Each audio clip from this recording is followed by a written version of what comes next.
When it comes to retail, we always get the same barriers, which is, what's the point of them selling it? Because ultimately I have to, let's say you've got a 50% margin on the product, you then have to pay 20% on the VAT, you then have to, let's say you give 10% commission if they achieve a certain amount. So it doesn't leave you with much, really, ultimately. No. So when we talk about retail, we talk about retail culture, and I think that a lot of time, a lot of salon owners are viewing it as yet another thing to add to it. Yeah, and I think there's a bit of a misunderstanding about it as well, in the sense that I remember when I had the clinic, you know, it was more of a sense of that it's part of the customer care, part of their journey. You know, you can't just do a facial and then not recommend the retail. But it's not retail, it's the home care. How can they get the best out of their treatment? And definitely in skin, personally, I think 80% of it is home care anyway.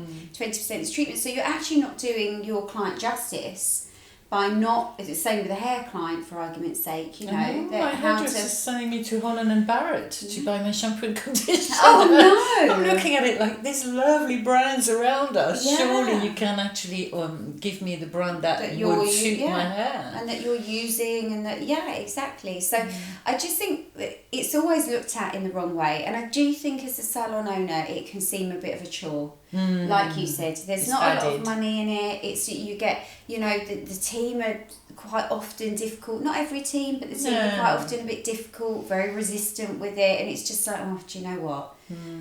What's the point? And actually then you've got, you know, is it money wasted because you've got it sitting on the shelves and so on? But it is just, it's the thought process behind it, isn't it? And the kind of the understanding of what those products are actually for. Yeah. And it's not sales, because we call it retail sales, but actually I think the word sales invents something different in your mind. Yeah, I mean, I guess it's because I'm so sales background, you know, I was behind the counter with Clinique and Clarence, so obviously for me retail's always been part of my DNA, you know, and when I came into the spa industry, suddenly I was thinking, why are we not selling? I remember my boss in Clinique used to say, you know, if you want to sell, you need to have bums on seat.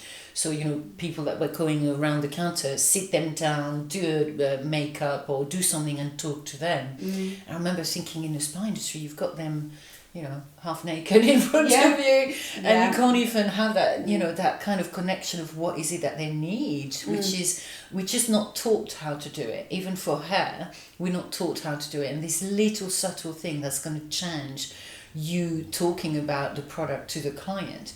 But a lot of time they feel a little bit awkward. But to me, retail culture comes from the top. That's the bottom line. Yeah, and from the minute you step in as an employee, that kind of needs to be made, you know, part of your training, part of your onboarding, part of the journey. And more often than not, it's not. Because again, I think that owners aren't necessarily confident in the retail sales, not to sell themselves, but in actually getting the team behind it. Yeah. And, you know. But don't you see it? If you've got a team that's not really selling, and suddenly you've got someone that comes into the team that's new, and she or he or they sell constantly, and they sell to everybody or trying to, and suddenly the retail sells, and you're thinking, everyone's been telling me it's really hard to retail, but actually she's coming in and, you know, selling to like never before. So you can see it, ultimately it's a mindset thing. If you're deciding, it's assumption, if you're deciding that you can sell and you want to sell, and it's part of that customer journey, and I'm just recommending, you will do that. So to me, it's quite apparent when you've got someone who comes in, you know, they sell ice to Eskimos, we say, isn't it? That's the one.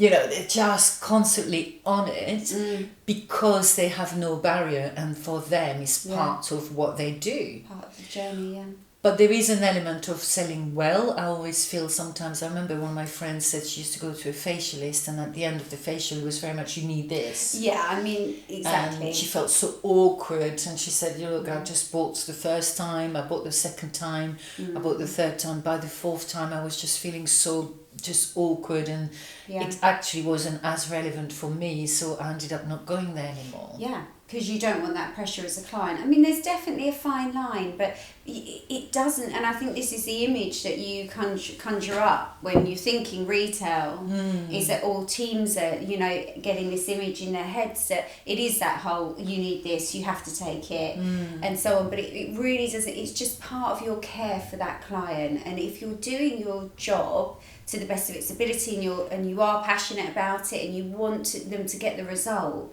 then it's only natural to recommend how they can achieve that result. And it starts to me at reception level as well, when, you know, that phone call, you know, what brand are you currently using? Are you familiar with the brand that we're using, etc.?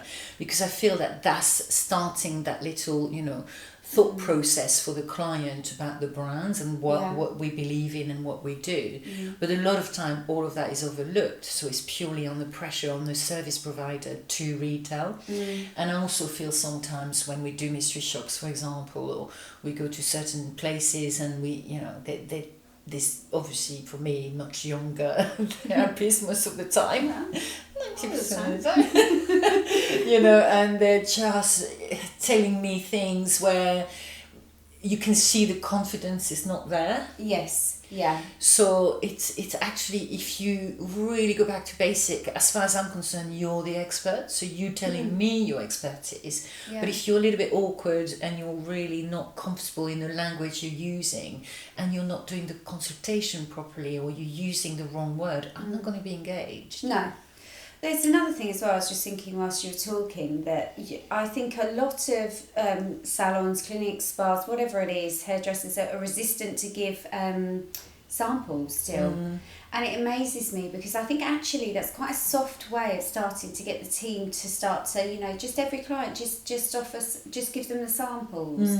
If they're struggling to do that whole, get over that barrier, then at the very least then we should be offering samples. You know, I definitely would be more, as a client, be more inclined to buy if someone lets me try the product. I don't think that's a wasted opportunity to do that, but I think it's seen as a wasted opportunity sometimes. I think it needs to be done properly, because otherwise, you know, when I do mystery shops, for example, I did one for a brand a long time ago, and I do mention this one because it really stuck in my head, in the sense that the lovely lady behind the counter, it was in a big department store, it wasn't in a spa or salon, you know, she kind of asked me a few questions, so far so good, and then, you know, I had huge kind of menopausal spots on my chin, and that was my main concern. But obviously she had a target on the anti-wrinkle cream, so all she went on, as soon as she discovered my age, she must be old. Yeah.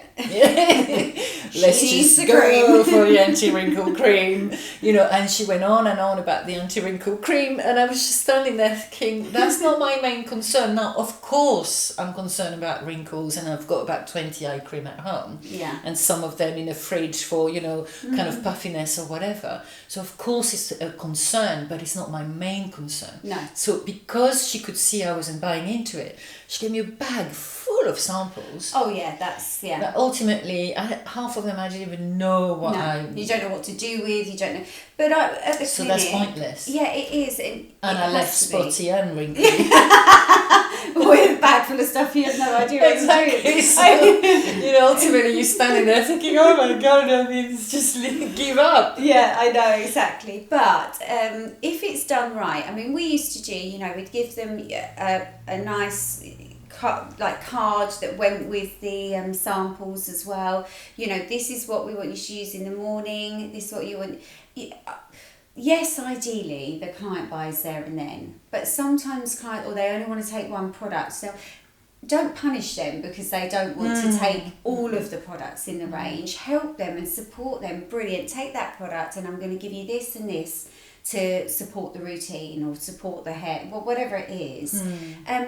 More often than not, they come back and they buy. And I think that's a fear though, isn't it? Oh, they're going to take it, they're going to go online, they're going to buy from QVC or whatever. Yeah. You can't avoid that. No, if it's going to happen, it's going to happen. Exactly. And I always say retail, and it's kind of the old saying is the law of averages. The more you try to retail, the more you will. If you try to sell to one person in a day, you're just not likely to sell anything. If you try to sell to 10 people that booked into your column, you might sell one product. You do that every day that you're working, you're kind of achieving your target. But a lot of time, the culture is not there, so we tend to feel a little bit awkward, or we start with the first client and they say no, and Yeah, we and say, then you haven't got a slap across the face and I don't want this product, so you just calm down and let's just enjoy recommending, I guess, for the right product and also the quality of products. I look at my daughters. I used to go to like body shops and cheap places. But now they're all branded. Yeah, I know. My daughter got a rose water from America that cost her $40 and about $80 on shipping. Oh my! I know. Next thing you know, I hope you're enjoying that $120 rose water. That is absolutely ridiculous. Body Shop. Nothing wrong with Body Shop. No, obviously we love body shops, absolutely. But if you're using premium products for the treatments that you are delivering, then you've got to kind of position yourself with what you're using. Otherwise, what is the point, isn't it? So all you have to do now is press the subscribe button and join us every week for an Insight Chat. And if you have any burning questions that we haven't yet answered, then just pop in the comments below or send us an email and we can include them in one of our weekly chats. And also we have started this amazing community of like-minded salon owners to join us on a monthly basis with our Insight Chat subscription. Yeah, on that chat as well, you'll also get access to lots of free downloads and content that can really support you in your business. And thank you so much for listening. And we'll see you next time.